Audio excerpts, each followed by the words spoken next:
Hello everyone. So সেই দিন ছিল জামাই ষষ্ঠী।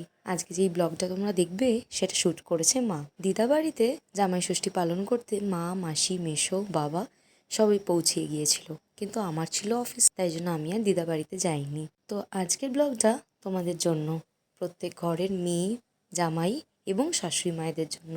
প্রত্যেকটা ঘরের জামাই হয়ে উঠুক প্রত্যেকটা শ্বশুরবাড়ির ছেলে। জামাই ষষ্ঠী না বলে বাবা ষষ্ঠী বললেই বোধহয় ভালো হয়, কারণ প্রত্যেক বছর বাবাদের সাথে ছানাপোনারা ফ্রিতেই চলে যায় দিদাবাড়িতে প্রীতি ভোজন করতে।